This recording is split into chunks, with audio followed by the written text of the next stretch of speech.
और कोरोना संक्रमण की दूसरी लहर के चक्कर में सीबीएसई की 12वीं क्लास की परीक्षा का मामला फंस गया है। केंद्र सरकार रविवार को राज्य के शिक्षा मंत्रियों के साथ पहले राउंड की मीटिंग भी कर चुकी है। सभी राज्यों से आज परीक्षा के संबंध में सुझाव देने के लिए कहा गया है और राज्यों के सुझाव पर केंद्र अपना क्या फैसला लेगा ये तो वक्त बताएगा, लेकिन बड़ा सवाल यही है कि 12वीं के बच्चों के भविष्य का आखिर क्या होगा।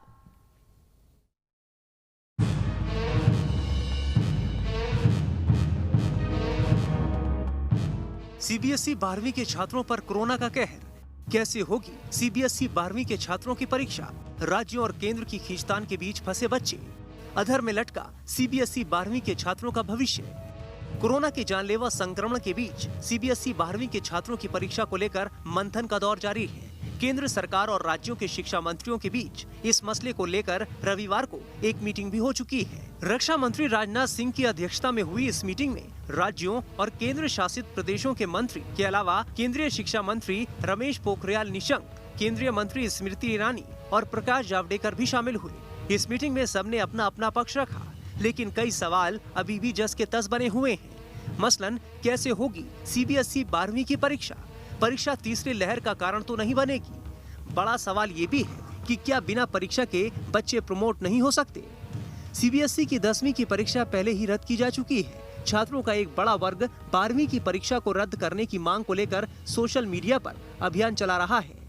#कैंसिल बोर्ड एग्जाम्स 2021 और #कैंसिल 12th बोर्ड एग्जाम्स 2021 को टैग करके पोस्ट डाले जा रहे हैं। खुद दिल्ली सरकार भी परंपरागत तरीके से 12वीं की परीक्षा के पक्ष में नहीं है। दिल्ली का कहना है कि अगर परीक्षा करनी जरूरी है तो पहले 12वीं के सभी बच्चों का वैक्सीनेशन करा दिया जाए। मैंने तो साफ साफ कहा है कि अगर बच्चों की परीक्षा लेनी ही है तो पूरी की पूरी भारत सरकार, सारी राज्य सरकारें मिलकर पहले सारे बच्चों का एक वैक्सीनेशन प्रोग्राम बनाएं। 1.5 करोड़ बच्चों के लिए वैक्सीन ले आएं। आज फाइजर है और भी कई वैक्सीन होंगी मार्केट में। भारत सरकार वैक्सीन ले आए, 12वीं के बच्चों को लगा दे और उसके बाद एग्जाम ले ले। जानकारों की माने तो सीबीएसई के पास 12वीं की परीक्षा को रद्द करने के अलावा फिलहाल 2 विकल्प हैं। पहला विकल्प मेजर सब्जेक्ट्स की परीक्षा सेंटर्स पर हो, इसके नंबर को आधार बनाकर दूसरे विषयों में भी नंबर दिए जा सकते हैं। दूसरा विकल्प है कि सभी विषयों के एग्जाम के लिए 90 मिनट मिले, ऑब्जेक्टिव और शॉर्ट सवाल पूछे जाएं। 45 दिनों में एग्जाम हो सकता है। रविवार की बैठक में राज्यों की ओर से परीक्षा को रद्द करने के सुझाव भी आए तो महाराष्ट्र और बंगाल जैसे राज्यों ने कुछ और समय के लिए परीक्षा को टालने का सुझाव दिया। वहीं कुछ राज्यों ने अपने सुझाव के लिए केंद्र से और समय देने की मांग की है। राज्यों की मांग के अनुरूप उन्हें आज तक अपना सुझाव देने का समय दिया गया है। आज सभी राज्यों का सुझाव आ जाने के बाद 1 जून को सीबीएसई के साथ बैठकर परीक्षा के संबंध में आखिरी फैसला लिया जाएगा।